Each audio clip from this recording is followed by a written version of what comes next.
appreciate you all having my back.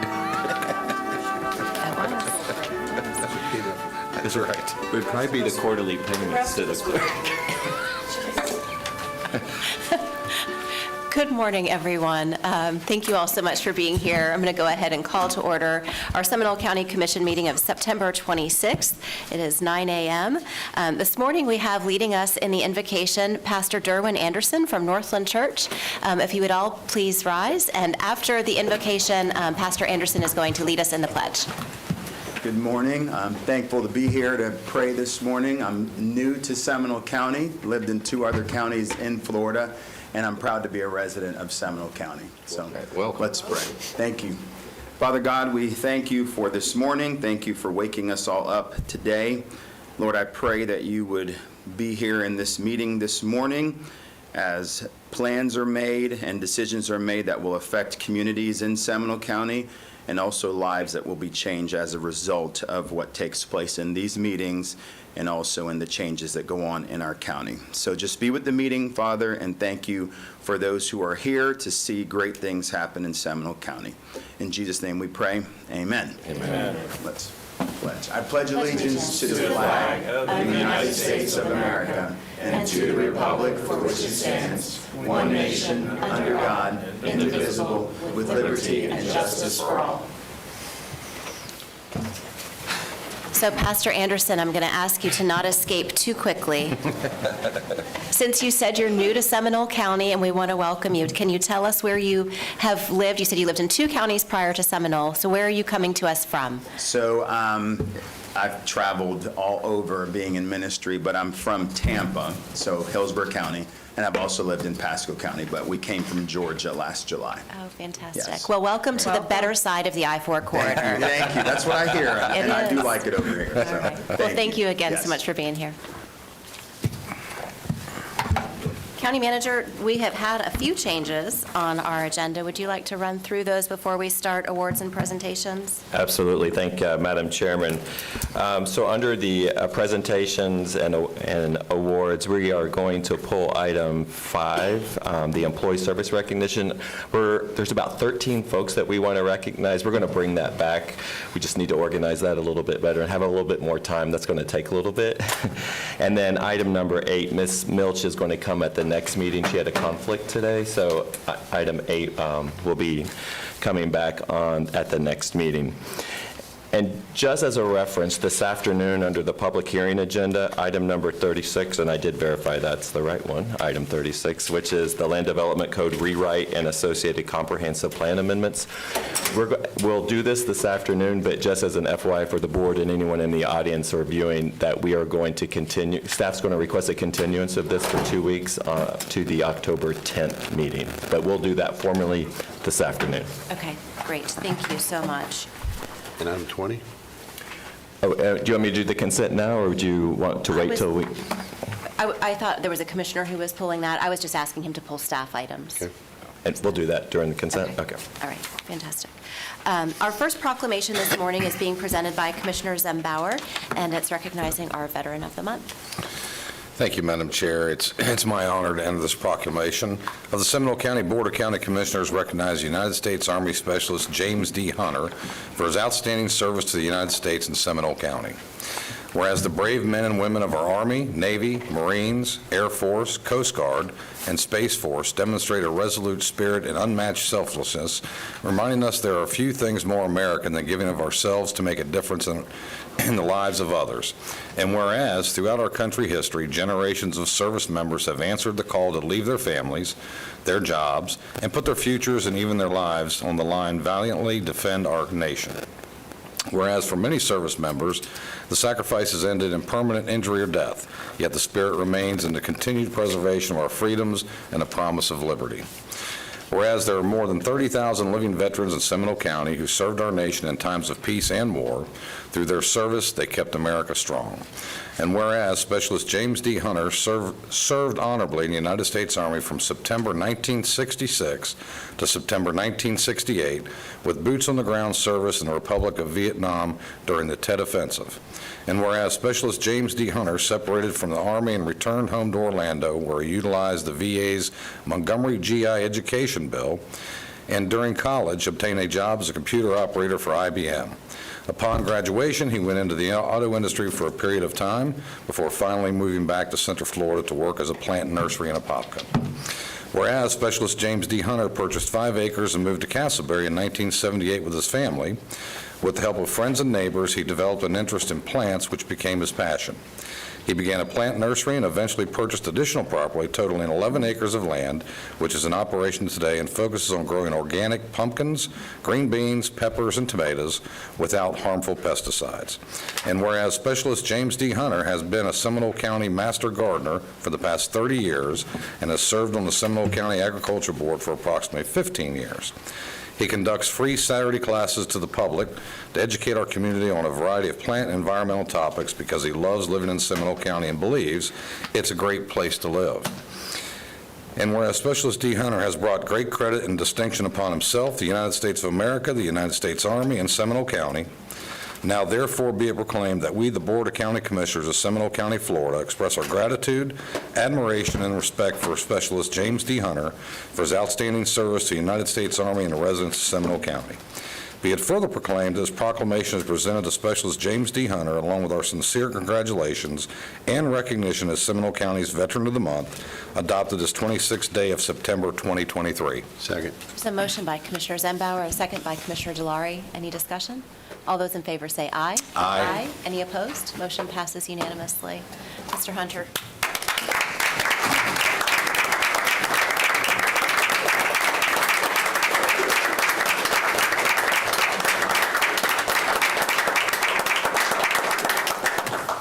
Good morning. I want to thank the commissioners for your service and everything. It's quite an honor to be here. I really appreciate this, and thank you very much.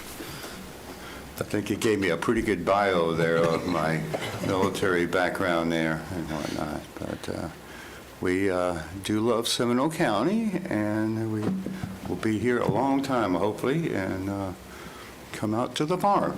Yes. Thank you very much. If we want to visit you at the farm, where would we go? How would we get there? 2010 East Lake Drive in Castleberry, and we're open 7 days a week. So, and we've Fantastic. got all kinds of goodies there. Come and see us, please. Great. Thank you very much. Thank you. Thank you.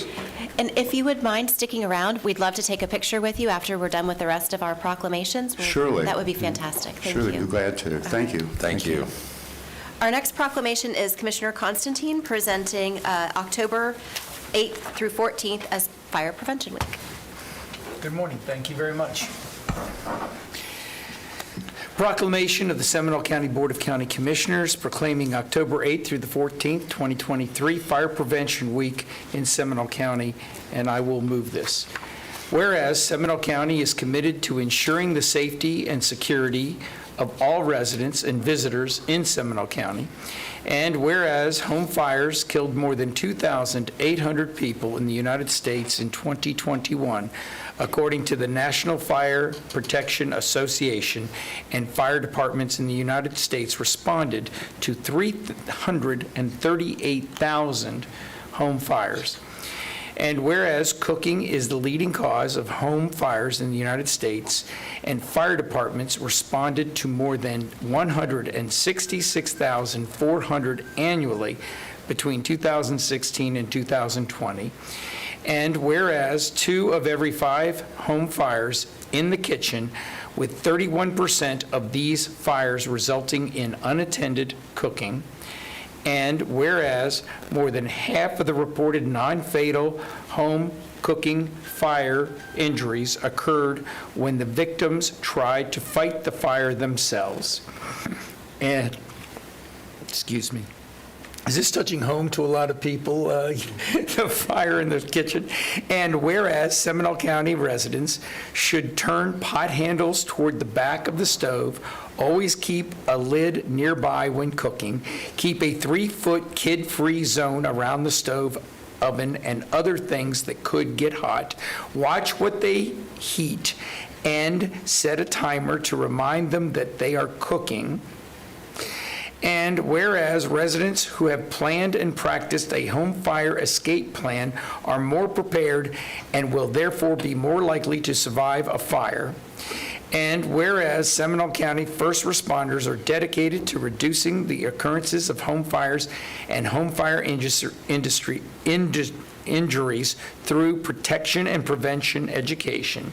And whereas the 2023 Fire Prevention Week theme, Cooking Safely Starts With You, Pay Attention to Fire Prevention, effectively serves to remind us to stay alert and use caution when cooking to reduce the risk of kitchen fires.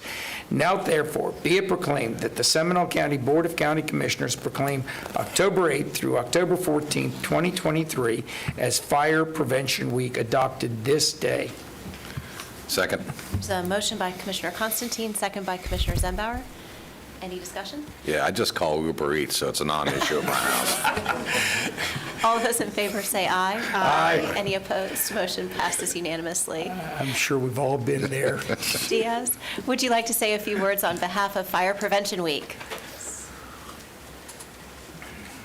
Good morning. Good morning.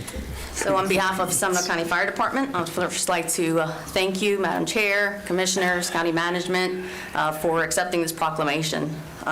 As the fire department, we are reactive in nature, and we're called to respond sometimes during people's darkest hour. And although we pride ourselves in having the confidence of our citizens that we will be there to respond when they need us, Seminole County Fire Department has also built a culture of not only reactivity, but proactivity, as we seek to not only be prepared to respond, but also find preventative measures to prevent such events from occurring in the future. So I promised my fire chief that I would keep this short, but I would be remiss if I did not take the time to actually thank you, Madam Chair, for a statement that you made about 2 years ago. And you might not remember this, but we'll see. So about 2 years ago, if not maybe a little bit longer, we went to a fire. We tapped to a hydrant, and the hydrant did not work as intended. It fell over.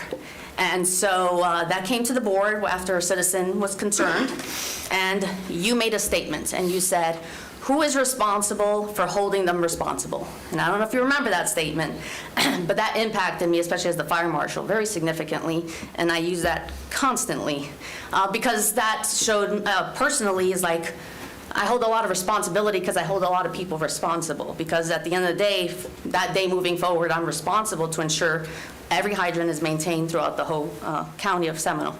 So, you know, when plans are submitted, so fire prevention entails a lot. So when plans are submitted, architects, engineers generate plans. We are responsible, my fire prevention staff, to ensure that these architects and engineers do their due diligence. When we go out to do inspections of new construction permits, my inspectors are responsible to hold those contractors responsible for putting things in appropriately.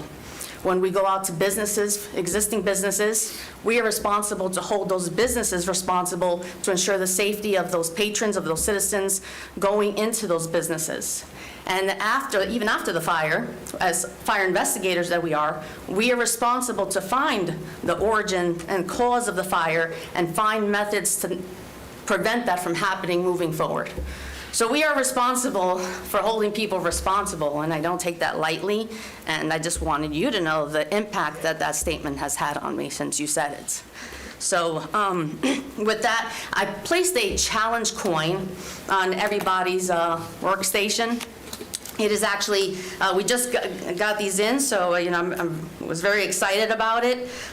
So I don't know if you guys know what a challenge coin represents, but it's given to those who have demonstrated dedication above and beyond the call of duty. And I wanted to give each one of you a challenge coin because of your dedication, your support, your encouragement for what I do every day. So thank you very much. Thank you. Thank you.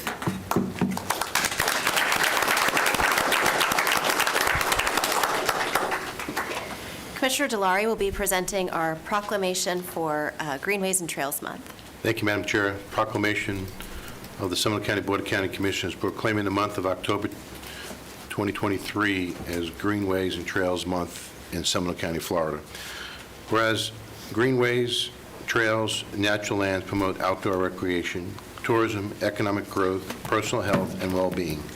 And whereas greenways and trails protect the environment by preserving open space, creating wildlife habitat, establishing pedestrian corridors between populated areas and conservation lands.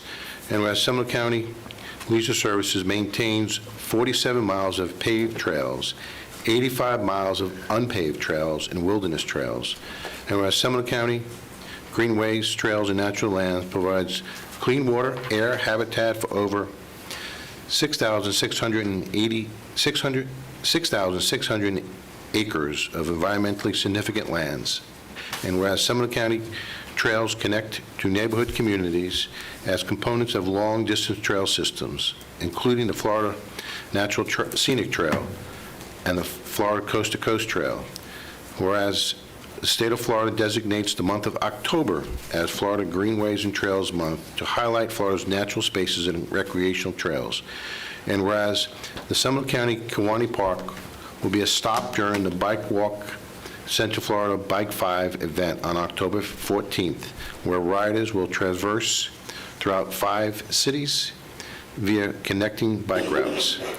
Now therefore be proclaimed that we, the Board of County Commissioners of Seminole County, do hereby proclaim the month of October 23 as Greenway Trails Month in Seminole County, adopted as 26th day in September 2023. Second. So, motion by Commissioner Delary, second by Commissioner Herr. All those in favor say aye. Aye. Any opposed? Motion passes unanimously. Thank you very much. Do we, Mr. Pandos? Should be somebody here. Mr. Pandos? We really do have a lot of things to be proud of with our trail system and our recreation system. Mr. Good morning, Pandos, everyone. welcome. Bill Pandos, Leisure Services, Greenways, Natural Lands Division Manager. I want to thank you for this proclamation. This again is a great opportunity for us to show our trails. This time of year, we're starting to see more residents come out there and enjoy this. I appreciate all the support and effort you guys put into us keeping these trails. We try to make sure we have the best trails here in Seminole County. And I want to thank you all. Thank you. Thank you and your entire team. Yeah. Appreciate it. Our next proclamation, Commissioner Herr, recognizing October as Hunger Action Month. Commissioners, I move the following proclamation of the Seminole County Board of County Commissioners proclaiming September 2023 as Hunger Action Month in Seminole County, Florida. Whereas hunger and poverty are issues of vital concern in Florida, where 10.6% of people face hunger and do not know where their next meal is coming from. And whereas Seminole County is committed to taking steps to raise awareness and combat hunger in every part of our community, and whereas Seminole County is committed to working with Second Harvest Food Bank of Central Florida, a member of the Feeding America nationwide network of food banks, in educating people about the role and importance of food banks in addressing hunger, and raising awareness of the need to devote more resources and attention to hunger issues. And whereas the members of Second Harvest Food Bank of Central Florida have distributed more than 6.8 million meals to individuals in Seminole County in 2022. And whereas the members of Second Harvest Food Bank of Central Florida distribute more than 300,000 meals every single day throughout the 7-county services area in Central Florida through its network of food pantries, soup kitchens, shelters, and other community organizations. And whereas the month of September has been designated Hunger Action Month in order to bring attention to food insecurity in our communities and to enlist the public in the fight to end hunger by taking action, including volunteer shifts, social media shares, and donations to ensure that nobody has to make the impossible choice between food and other necessities such as medicine, utilities, or child care. And whereas food banks across the country, including the members of the Second Harvest Food Bank of Central Florida, will host numerous events throughout the month of September to bring awareness and help end hunger in their local community. Now therefore, be it proclaimed that we, the Board of County Commissioners, do hereby proclaim September 2023 as Hunger Action Month, adopted this 26th day of September 2023. Second. There's a motion by Commissioner Herr, second by, I think that sounded like Commissioner Zembauer. Any discussion? All those in favor say aye. Aye. Any opposed? Motion passes unanimously. Welcome. And maybe you can clarify for us, is Hunger Action, is it September or October? Because we have both. Oh, it's September. It is September. Yes, Awesome. ma'am. Okay. Good morning. Good morning. My name is Stephanie Palacios, and I'm the Director of Advocacy and Government Relations at Second Harvest Food Bank of Central Florida. I want to thank the entire County Commission for recognizing, excuse me, September as Hunger Action Month. And I especially want to thank my commissioner, Commissioner Herr, for reading the proclamation. It's nice to be back home in Seminole County, hearing the commitment of all of you to fighting hunger in our community. Now, Second Harvest Food Bank is fortunate that we have 63 partner agencies in Seminole County. These are community organizations that are doing the work to fight hunger every single day. We have large community organizations like the Sharing Center that I know you're all familiar with, and smaller food pantries that are associated with faith-based organizations. They are doing this hard work every single day. Unfortunately, the need is not going down. We are distributing as many meals as we were distributing at the height of the pandemic. Families are having to make some difficult choices between paying their rent and buying food and paying for medicine. And your commitment and commitment to shining light on this issue is helping us raise money to support them and other communities to show, hey, we got to pay attention to this. So I want to thank all of you for your commitment to fighting hunger in Seminole County. Thank you. Thank you. Commissioners, if we would, I think now would be a good time to go down and do some photos and some handshakes of all the folks that were here represented, and then we'll come back for our presentations. Hello, Commissioner. Good to see you.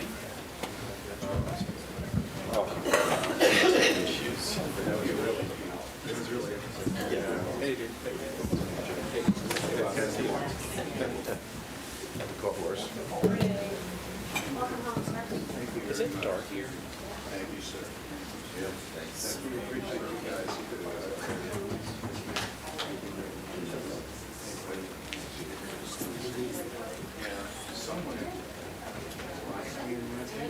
You stand in the middle.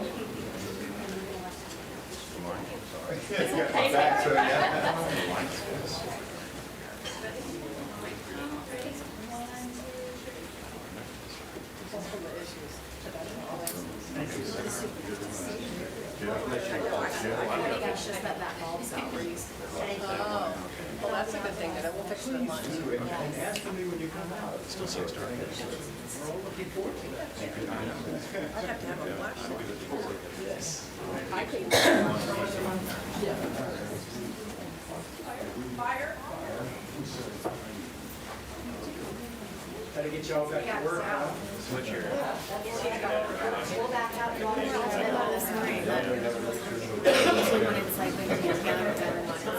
We've all done that. That's what I said.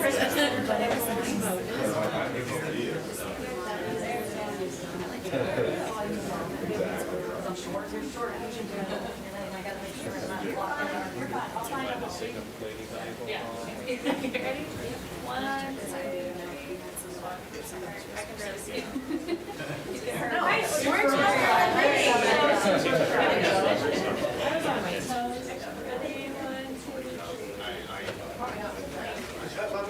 Yeah, after the...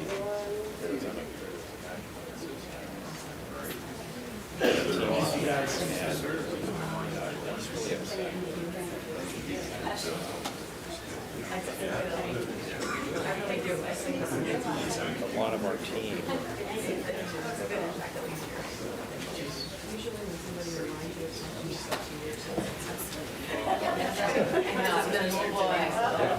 well, it was me.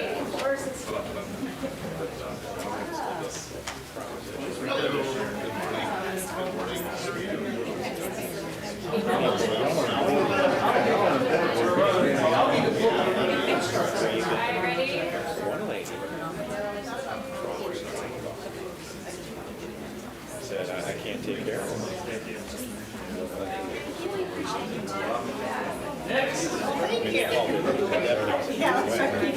We're on a roll. So you see this stuff and it affects you. Anyhow, so that's, we have that in service on it. And the safety. Yeah.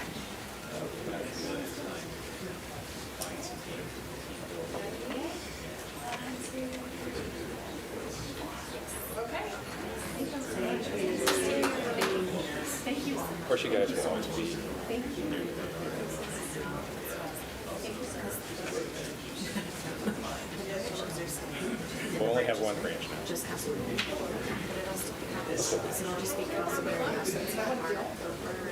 Yeah, because don't like still be separate, be records.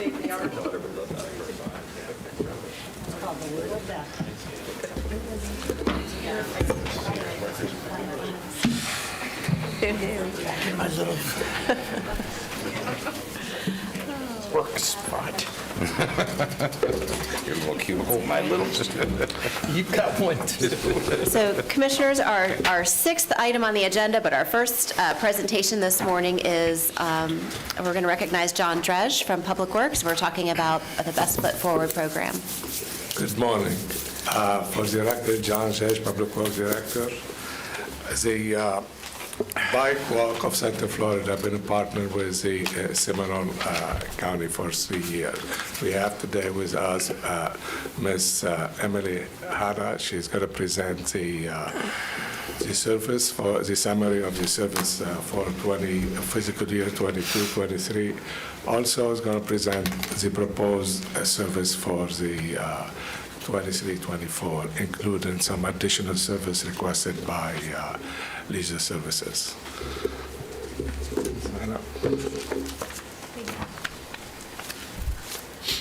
Good morning, Madam Chairman, Commissioners. My name is Emily Hanna. I'm the Executive Director of Bike Walk Central Florida. We are a nonprofit advocacy organization supporting our region in walking, biking, and rolling comfortably, safely, and conveniently throughout our region. Thank you.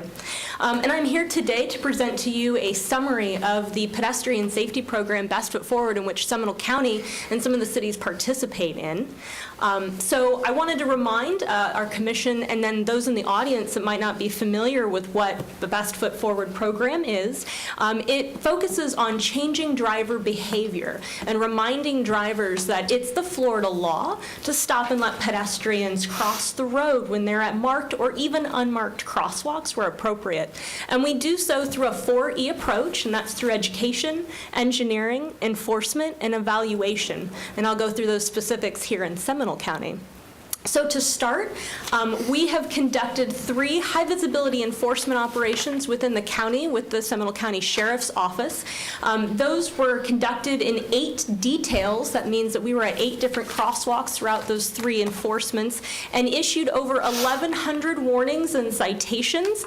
And that's educating every single driver that we pull over and remind that they failed to yield to someone in a marked crosswalk. We provide them educational material, so it's not just the warning and or citation, they do get educational material along with that. We have been out in the community, specifically in Seminole County. We have done 12 presentations and events, have talked to 1,500 people. These are individual conversations on that driver yield law, and also on walking and biking safely in Seminole County, and have distributed over 1,100 educational materials as well, talking about safe driving practices, safe walking, and safe biking. We have done this throughout 10 crosswalks. We've evaluated 10 crosswalks throughout the region. 8 of those crosswalks were enforced. 2 of those were school crossings, and 3 of those were trail crossings. Our data collection measures the percentage of drivers that yield at these crosswalks, and you can see those average yield rates on the right-hand side of your screen at the various locations throughout the county. Here's a summary again of those events and presentations that we conducted. We often participate with the School Crossing Guard program, go into schools, attend large events, and do specific presentations to homeowners associations or community groups that might be experiencing pedestrian or driver safety issues in their community. Just an example of our enforcement operations throughout the region. We work with the traffic unit within the Sheriff's Office, and they do a fantastic job of conducting those enforcement operations. We truly enjoy working with them every enforcement. And here's some examples of some engineering improvements we've made or worked with the Public Works Department to improve the driver yield rate and crossing environment within Seminole County. I'll start with the middle. And that was, we installed, or Public Works Department installed some in-road pedestrian signage on Snow Hill and Jacobs Trail. Snow Hill Road is a 45-mile-an-hour road, and it's adjacent to a trail crossing. It's also down the street from a school. Though we are working with Seminole County to improve the crossing environment there, those did make a slight impact in the driver yield rate. In addition, we've worked with the Public Works Department to install some additional signage on Lockwood Boulevard. That includes a stop bar installation and the Stop Here for Pets sign, which improved the driver yield rate significantly. And since that installation, we've actually worked with the Public Works Department to evaluate additional crosswalks throughout the county, 16 specifically, on roadways that are 35 miles an hour and below, to determine a countermeasure solution that could be applied across the board. So regardless of the roadway context, but based on the speed and within neighborhoods mostly, not trail crossings and not school crossings. And we've determined that the Public Works Department is moving forward with improving and increasing signage and striping at those locations as well. Here's an example of the baseline crosswalk information that we conducted within Seminole County this year, and those baseline recommendations, which I will say that Seminole County Public Works Department is moving forward with doing the installations of these, and we hope to go back and conduct some driver yield rate data collection after these signs and striping is installed. These are very low-cost engineering solutions that we are hoping make a huge improvement in the driving and crossing safety within Seminole County. So our progress to date, this is across the entire region. This is not just a part of Seminole County, because as we know, changing driver behavior has to include a wider range than just jurisdictional boundaries. So that's why we work with Orange and Osceola counties as well in this program.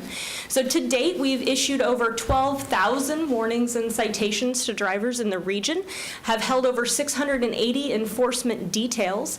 We've monitored over 300 crosswalks and conducted 817 presentations and talked to a great deal of community members. Our Best Foot Forward Coalition consists of over 35 partners within the region. We are happy to announce we did just include FDOT's Target Zero program to this group, and we are working with them on improving our messaging and education related to speeding, distracted driving, and aggressive driving, which is all a part of that Target Zero message.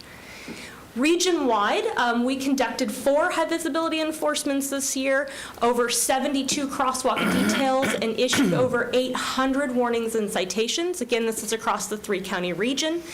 We've evaluated 76 crosswalks, collected 312 data samples, and also did those 16 additional baseline collections here in Seminole County. We've done education at 90 events and presentations, reached over 9,000 people, individual conversations we're having, and distributed 9,500 educational materials. And then we partner with the media, usually during our high visibility enforcement operations, and we've had over 111 media placements that equated to $332,000 in earned media value. That's what our organization would pay for ad space for them to talk about our message, which led to 1.8 million impressions or eyeballs that see that message over the course of this fiscal year. So we think we are making an improvement in the region. In 2012, when the program first started, the average yield rate of marked crosswalks within the region was 17%. As of 2022, it's gone up to 52%. And these are on roadways that are 35 miles per hour or slower. On roadways that are 40 miles an hour or greater, we started with a 2% yield rate. Usually as the driver goes faster, they're less likely to see someone on the side of the road wanting to cross, and less likely to stop and let that person cross the road. So you usually see a lower yield rate, and that has improved to 43%, and that is over 11 years. So it does take time to see drivers' behavior change through education, enforcement, and engineering. This is us tracking our progress. It's very difficult for us to say that we are reducing pedestrian fatalities and serious injuries because each of those are circumstantial, and sometimes there's ways that we can improve them, and sometimes it's just situational. But over time, you can see the driver yield rate in the line graph above the bars, which represent pedestrian, cyclist, and pedestrian fatality. and serious injuries across the region, and this is from 2012 to 2022. As a reminder, Seminole County joined the program in 2019, so Seminole County would have been a part of the average driver yield rate starting from 2019 on.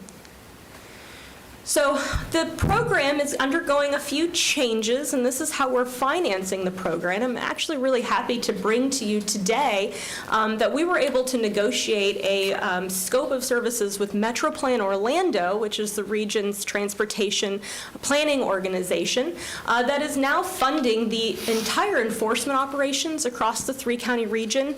The work we do within our steering committees, and that's coming together and talking about pedestrian safety and some of the issues that we can combat within our steering committee groups. And then we put together a regional summit, and MetroPlan Orlando is going to fund that this year. So because of those funding agreements with MetroPlan Orlando and the fact that they are now funding those specific things within the program, it has actually reduced the program cost across the board for our county and some of our cities. So the total for the program this year is $52,000. Normally, the Seminole County Board of County Commissioners and other counties and cities put towards $60,000. So we've seen a savings of almost $8,000 to the county so that we can hopefully continue to do some of those low-cost engineering improvements and still stick within your budget. The deliverables remain the same. We are still going to conduct and monitor 10 crosswalks across the county. We are still going to be out at community events and presentations, and we are still going to report quarterly and annually on the progress of the program. So nothing changes other than the cost, and we have a big thanks to MetroPlan Orlando for taking that on. In addition, this year, we are hoping to support leisure services, and I'm excited about the proclamation for the Greenways and Trails Month in October because we would like to support the Leisure Services Department in improving not only trail activation, but identifying other points of interest in and around the trails to encourage active transportation in Seminole County. So we put together a Trail Support Services grant request with these items listed here, which includes not only creating signature trail brochures that identify points of interest across the Cross Seminole and the Seminole-Wekiva Trail, but also help improve with wayfinding opportunities at strategic trail crossings and intersections that can be a little, you don't know which way to go to continue along the trail. So we're going to work with Leisure Services on improving those. Facilitate the creation of an interactive trails map. We have done this for the region, but we are hoping to do this locally for Seminole County to again kind of reinforce where those additional destinations might be right along the trail that someone could easily get to by walking and biking, and then work with stakeholders to ensure that we are identifying those points of interest and putting together the best package that we can for those that live in Seminole County and those that visit Seminole County and might want to go check out the county's beautiful amenities via bike or via walking or rolling. So with that, I'm happy to answer any questions you might have about the Best Foot Forward program or those additional services for leisure services. Thank you. Any questions for Ms. Hannah? Thank you so much for being here. Appreciate it. And congratulations. Thank you. I see that, have you picked a name yet? No. Oh, good for you. I cannot believe you did all that and didn't get short of breath, so Thank you. Been practicing. Well, good luck. huge admiration. Thank you. Our next presentation is from our County Investment Advisor, Mr. McIntyre.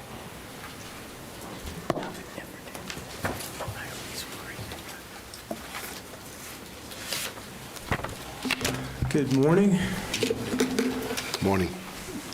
Okay, the first thing I want to mention is that the clerk's office is in the process of transitioning to a new investment reporting system.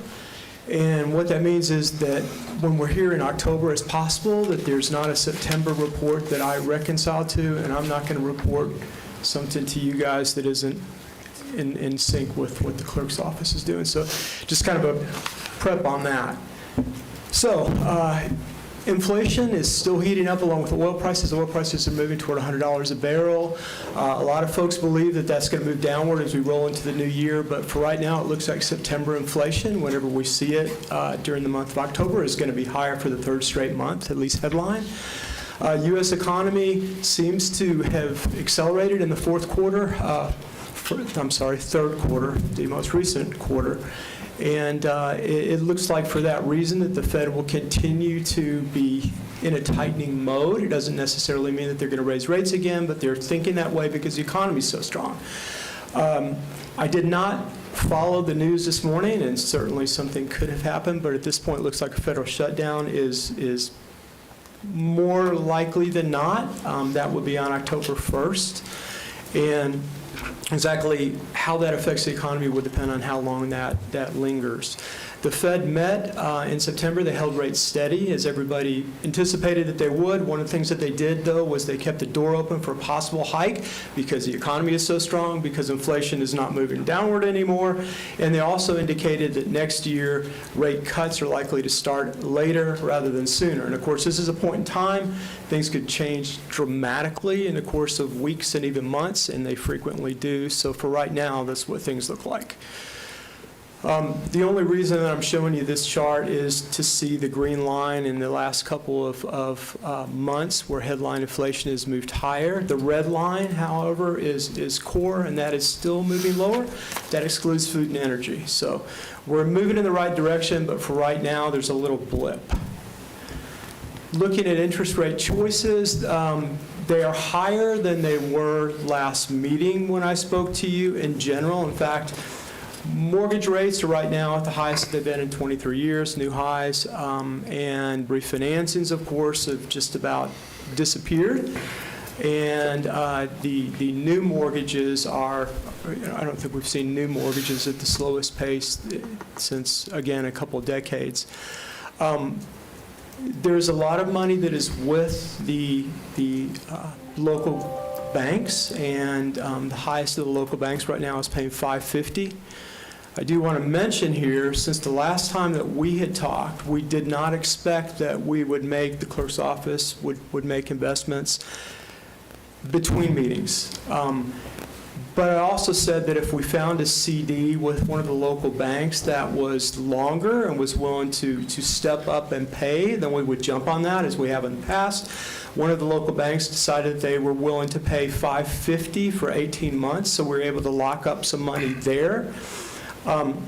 One at the Florida Palm, where you've got some money, it is a local pool managed by U.S. Bank/PFM, and they stepped up with a rate that was unusual to one space and time, and the clerk's office decided, I had a discussion with Grant and Jenny, and we felt like that was an opportunity that we needed to step up on early. So those two investments happened between meetings.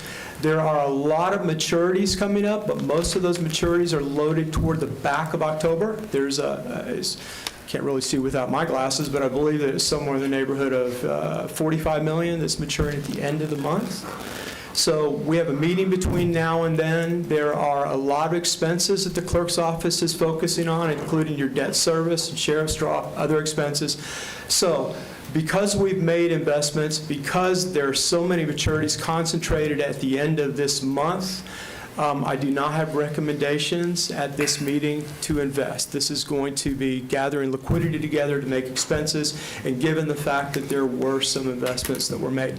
One of the things that I do want to mention that is not on here is that I am taking the time to recommend to you, after discussions with the clerk's office, that your policy currently allows CDs to go out as far as 12 months. We've been given the latitude to be able to extend longer if there's opportunities.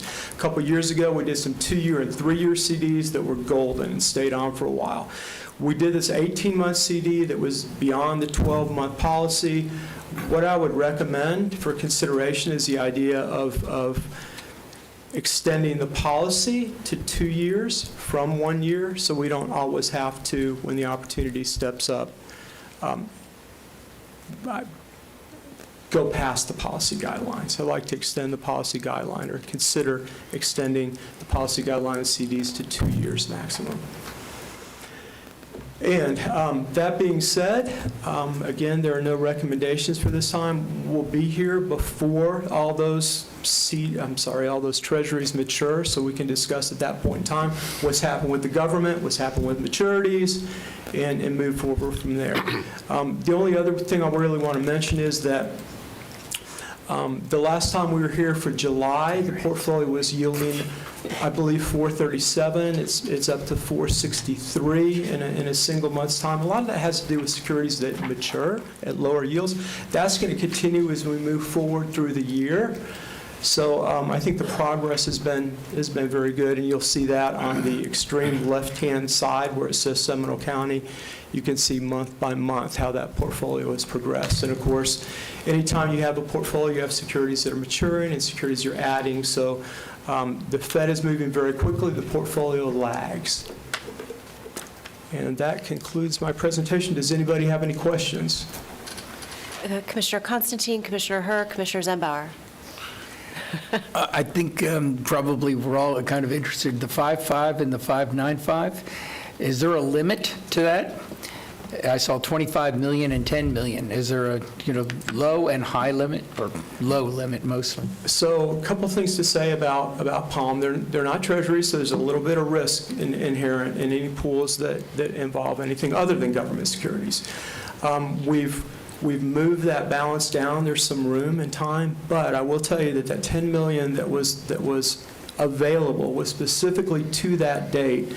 The clerk's office was aware of that immediately that morning. I got a call from Jenny. Jenny had already talked to Grant. We agreed we needed to move fast, but that was all that was available. So follow up then, that's what the question is, because that was only a 12-month CD. Yeah, and they will only go out 1 year maximum for the Florida Palm Pool. So we've extended that to the extent that is possible. Every opportunity we've had, we've gone out to the maximum, which we didn't do earlier in the year. It was much shorter. Thank you very much, Scott. Absolutely. Commissioner Herr. So a couple of questions. One is 25 million at Centennial Bank in a CD, insured at what level? So what's our risk? So Florida has what they call the public depository program, and what that means is there's an enormous pool of collateral that all the banks put their monies into, and if there is a bank in Florida that has a problem, they can draw from that pool. So, your first level is the bank itself, and this is a very high-quality bank. We do bank reviews. We actually look at their commercial real estate exposure as well, which is very, very minimal. So if there were a bank fail, the bank taps into the state collateral pool. So we feel like in terms of security, that it is golden, in my opinion. And then what was it that gave you the latitude to go beyond our policy? This is a discussion that has been had in 2019, 2018, and correct me if I'm wrong, I feel like we've discussed this within some general parameters. If there's opportunities, and we've discussed it with the clerk's office, I have felt like we've had the latitude to do that. If we do not, it's a good time to tell me. So 18 and 19 is before me, so I'm not making the accusation that you don't have the latitude. I am a little less comfortable in the space of latitude on a financial policy than perhaps you all have been in the past. We need to have a policy that gets you to the point where you need to be and gets us to the point of it's absolutely within the boundaries of what we've set that is what's happening, which may at times cost us an investment opportunity, but having open latitude is just not my comfort zone, since I wasn't part of whatever those conversations were in the past. Commissioner Zembauer. Thank you, Madam Chair. To Commissioner Herr's point, it echoes some of my concerns as well. So my very specific and pointed question is, on these moves that were recently made in between our meetings, Madam Chair, were you in the loop on any decision-making? Were you aware this was happening? I was not. I don't know if our staff was a part of that. I don't know if Was anybody on our Lawyer staff Tim? consulted in this matter? This would be the time. Come forward, please. Mr. Jex? Yeah.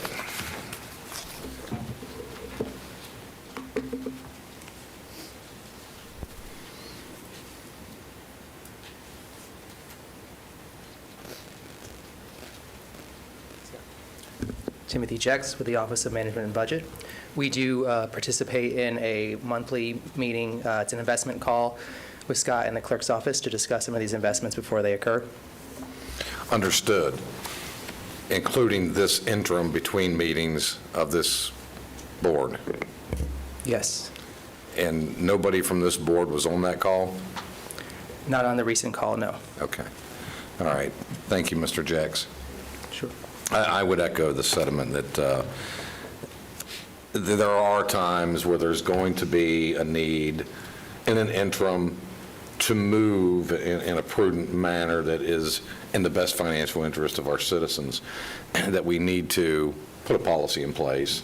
Commissioner Herr is correct. She was not here in 18 and 19. That's a very lengthy, long story that I won't get into, but staff can probably bring you up to speed on some of the background on how we ended up where we're at today. But it's very troubling to me that at least our chair lady was not involved in this discussion. I would urge us, and I think it's not necessarily a bad move. I'm okay with that at this point. But I think somebody on this board, more specifically, should be the chairperson, should at least be part of that conversation. And staff should advise the rest of the board that these kind of moves are going to happen in between, so we understand what's going on. So that's all I have. Thank you. Commissioner Delary, and then I'll speak to that. Thank you, Madam Chairman. I would agree with both Commissioner Herr and Commissioner Zimbauer on their comments. I'd like to know what the proper protocol would be to put the policy in place going from 12 to 24 months. That needs to be put on the agenda to do that. Sure.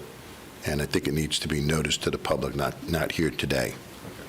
So if we could, if we could fit it on the next agenda, I think that would be appropriate. Okay. But I think that needs to be in writing so that everyone, including the public, understands what we're doing. That was my point. Yeah. Some of these conversations were taking place 4, 5, and 6 years ago, and so I will admit that my recollection is somewhat hazy. I do remember there being discussion around the 12 months, and there was a rationale for why that was chosen. It wasn't just picked because, 12 months sounds good. So I would like, if we could, have staff, refresh everyone as to why that was chosen. I'm not saying that it doesn't mean that now would be a good time to change it. I'm certainly open to hearing those conversations, but it was done with a purpose. I just can't remember what the purpose was. Those investment calls are standing on my calendar. I'm not always able to make them. I am somewhat, and this is something else I think we need to look at, I'm not sure that the chairman has the authority, even as the chairman on the call, to be able to tell someone to do something or not. I don't think that's within the latitude of the chair's role. Not saying that we all shouldn't have been advised or hey, by the way, this is what was talked about on the call. But I do, and not because I would want to abdicate the responsibility, I just don't know that it is specifically given to the chair of this board to have that authority. So we maybe need to look at that as well. Sure. So, okay. So you'll bring some things back to us? Yes, and that's what I was going to, those are on my calendar as well. I was actually, as you all know, on an Orlando Economic Partnership trip, so I wasn't able to make it. But let me get with staff, regroup, talk with the clerk as well, and Mr. McIntyre, and then we'll bring it back to the board. Okay. Any other questions for Mr. McIntyre? You're not seeking any action today, so there's no need for a motion. All right. Thank you very much. Thank you. Thank you. Moving on to our consent agenda, I know we have a couple of items that might change, but I'm going to go ahead and read the public participation information for this part of our agenda. Pursuant to Florida law, the public has a right to be heard on all propositions except when the Board of County Commissioners is acting on ministerial or emergency matters or conducting a meeting exempt from Section 286.011 Florida statutes. Public comment time on propositions shall be 3 minutes for individuals and 6 minutes for group representatives. The right to be heard during quasi-judicial hearings is governed by Florida law, and the public will be provided provided the opportunity to be heard on non-agenda matters at the end of our 1:30 meeting. Proper decorum will be observed. In accordance with the operating policies and procedures of the Seminole County Board of County Commissioners, Section 2.175, Public Participation Before the Board, comments shall be limited to the subject being discussed by the board. All public comments shall avoid personal attacks, abusive language, and redundancy. Disrespectful, rude, irrelevant, or slanderous remarks or disruptive behavior may subject the individual to removal from the board chambers, and the chairman may curtail repetitious comments. The county manager's consent agenda is items 9 through 31. Are there any forms? Has anyone submitted a form to speak on the consent agenda? All right. Is there anyone in the public who would like to address an item on the consent agenda but neglected to complete a form? Okay, seeing none, close public comment. Mr. Manager. Yes, thank you, Madam Chairman. Just one change, and that is to item number 20. We are going to pull that one, and that will be brought back to the board. So the county manager's consent agenda, items 9 through 31 minus 20. Commissioners, any other items you'd like to pull or discuss? No? Is there a motion? I do. I'll move approval of consent agenda items 9 through 19, 21 through 31, and constitutional officers 32 and 33. Second. It's a motion by Commissioner Zembauer, second by Commissioner Herr. Any discussion? All those in favor say aye. Aye. Any opposed? Motion passes unanimously. Great, thank you. Our regular agenda item this morning is item number 34. It is for Greek Fest.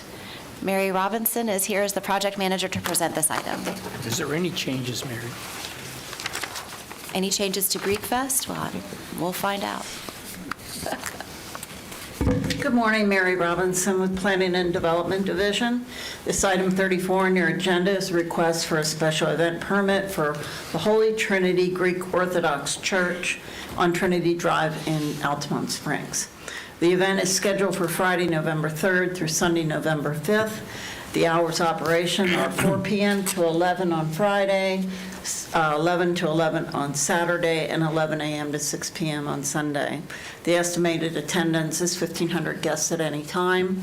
The event includes Greek dancers, a live band, many food vendors, merchandise vendors, and the permit in your agenda includes findings and conditions of approval. Staff is recommending the Board of County Commissioners approve the special event for Greek Fest 2023.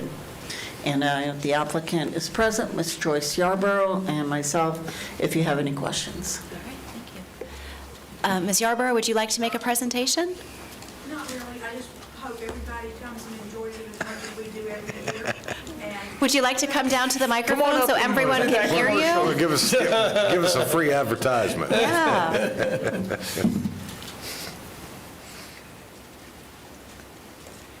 Thank you for allowing us to be here every year, and we hope you all attend and hope you enjoy it as much as we enjoy doing it for everybody. And we get a chance to share our culture, our religion, and our food, and it's outstanding. We've been cooking all month, and we're going to continue to do so. This year we're going to be cashless. We're not going to have cash, credit cards and debit cards. And does anybody have any questions? Commissioner Constantine does. I don't have a question. I just, with a name like Constantine, and, I have to say something about what part of Greece is your family from? Both of my parents were from the islands. My father was from the island of Chios, and my mother's family was from the island of Kylinos. Thank you. I've visited both of them. They're beautiful. Aren't they beautiful? Yes, they are. Did you go caving? Yes, I did, actually. Oh, wow. If no one else has anything, this is a great event, another great event that makes Seminole County so special. And Commissioner Constantine, it's a great event, but those questions had nothing to bear on your decision here today, correct? Absolutely not. No. But I do want to invite you all out again. Also, great food, great entertainment. And if you've never seen the cathedral, it's just gorgeous. It's a beautiful, beautiful cathedral. And with that, I'll move with approval of the special event permit. Second. Motion by Commissioner Constantine, second by Commissioner Zembauer. Any other discussion? All those in favor say aye. Aye. Any opposed? Motion passes unanimously. Thank you so much, and I hope to see all of you. All right, Take care. fantastic. Oopa. Oopa. All right. Mr. Manager, any briefings? Anything that we want to touch on before we break for lunch? I know, I guess I could have done the service awards this morning. We went through quicker than I thought, so we'll bring that one back. Just to remind the board and the employees, it is flu season again, so the flu shots will be, they're here if you would like one in this building in the Learning Center today until 2 p.m., and they'll be out throughout the county over the next couple weeks. That's all I have. Okay. Anything for the good of the order? Commissioner Zembauer? I just think I want to make sure we recognize that this month and first half this month, first half into October is National Hispanic Heritage Month. That we have a great deal of Hispanic residents in this county that we're very near and dear of, and I think it's a huge celebration as we watch around certain areas of our county as the Hispanic culture is ingrained in Seminole County, and we should all be celebrating that. So just wanted to mention that. Fantastic. Thank you for bringing that up. Commissioner Constantine. Well, since we're so far ahead. This is what happens to us. And then we weren't. And then, no, we'll still be very far ahead. But I see a couple, 3, 4, number of people from our economic development and sports tourism and other programs like that. And I just wanted to mark the fact that this past week we did have a week ago, we had the Florida Association of Counties meeting. I was going to do this during my report, but I just wanted to say how proud I am of all of them.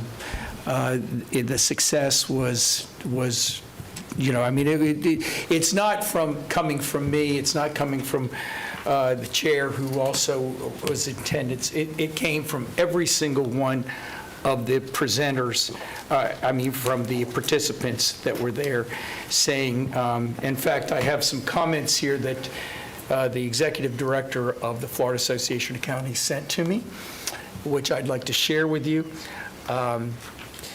What Seminole County was able to showcase was very diverse in a 4 to 5 hour window, demonstrating the county's partnerships with other entities in the county. For example, the UCF Golf and Soccer NIL hot sauce endorsement on YouTube was very interesting. Boomba naming rights of the facilities was exciting also. A few commissioners at Boomba appreciated being able to see the artificial softball field, noting they were evaluating this type of turf on their own community but had never seen it. Logistics could not have been smoother, given you had about 60 attendees on 2 buses that had to converge at the same time in Altamont. The Wekiva history was very interesting and demonstrated why a new road usually takes 20 years from concept to construction, and a visual tour of the road was actually very insightful. Seminole staff could not have been better to work with.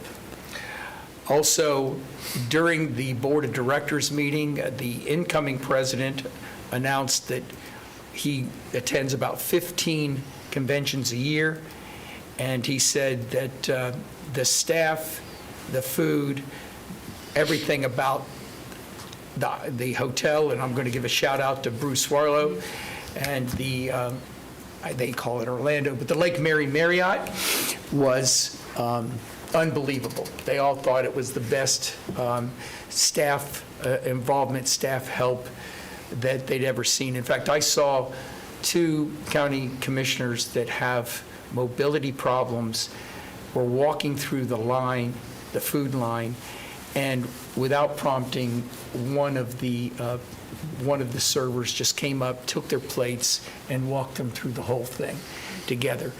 But the staff did a remarkable job. They were very impressed with the food, with the walkability of where the location was, being able to walk across. They were very excited about what the city of Altamont presented, what the state presented, and of course, what we all presented. So Guy, I see you, Danny, everybody, Tricia, I know you were part of it. You all, Mel, you were all part of it. And I just wanted to thank you very much because it was, and I don't see Andrea here, but I know that she was very much involved with it. I just want to thank you all. It really did. She said, Ginger, again, when I asked her, I said, just give me one-liner, and she said, best conference from the best innovative conference they ever had. They were well above the amount of people they had expected, and it was highly successful both from a financial as well as from an informational standpoint. So congratulations to all of you. Well done. Good work. And I will tell you, I have to eat crow because I said, who wants to drive on the Wekiva Parkway? That sounds boring. I did, didn't I? I did. So I eat those words, and congratulations to you, Commissioner Constantine, because I know that was a lot of love and effort that went in from your part and a vision that you had to make this come to fruition. So congratulations to you. And I think Beatrice had a lot to do with it, too. I think Beatrice actually probably saved the day, because I heard a lot of other ideas that you had that I think perhaps we could be very grateful for Beatrice, so thank you, Bea. Now, wait a minute. I agree with you on... I give and I take away, buddy. I agree with you on Beatrice, yes. I mean, she also, but the logistics, the only other thing that we had that we wanted to do was take them a ride on the Sunrail. Yeah. People do not realize that the only other multimodal system in Florida is down south. And so when you deal with, and there was 174 participants, but when you deal with that, so many of them actually had never been on an intermodal train before, and they really wanted to do it. John Tyler of the DOT did such a great job. Also, he stayed with us on the Wekiva trip, as did Mary Brooks. He also showed them the DOT headquarters, which they were all like amazed at that. But the fact of the matter is if you go back, I asked him, since we were so far ahead in logistics that we took them all back to the hotel, I asked him if I could get some free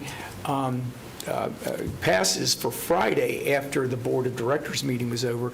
And you would think that, yeah, everybody wanted to get out of town. I got more than 14 people that asked for those. So people really did want to see that also.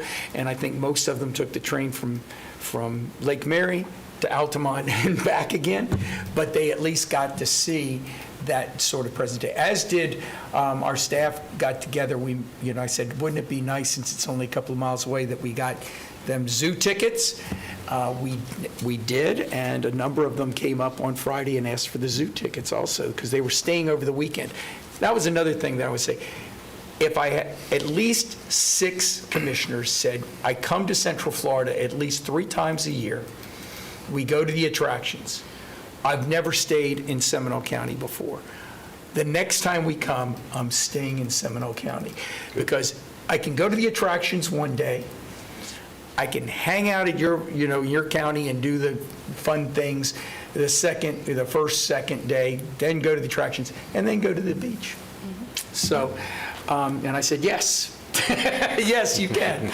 So it was a great event, and we hit a home run. We really did. We did. And, congratulations. And I'll give one more shout out, because I see John Gillen from Seminole State College is here with us this morning. The other collaborative piece to that day was that we had our Lady Raiders National Golf Champions in attendance at Boomba, 4-time back-to-back national championship, and they and Coach Tenno were there to give some golf tips, some putting and chipping little tips here and there for anybody who wanted to improve their golf game. And it was so much fun to have those Lady Raiders out there with Coach Tenno. So please, John, tell them how grateful we were for their participation.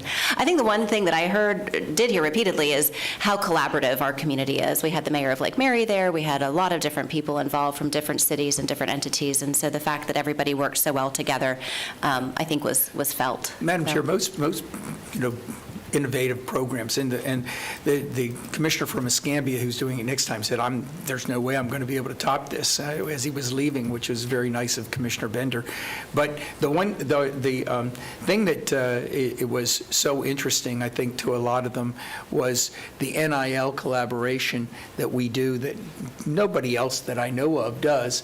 And one of our NIL was the young man from Lake Mary, who's the kicker for UCF, that his last name is Boomer, which is a great name for a kicker. And he actually, 4 field goals, 3 of them over 50 yards in the victory against Boise State. So it was all the things considered, they were extremely happy, and who knows, we might get it again someday. On that note, we're going to... They're all like, I heard a gasp from the back of the room. Duly noted. We're going to go ahead and break for this morning. We'll reconvene this afternoon at 1:30. Not in the near future.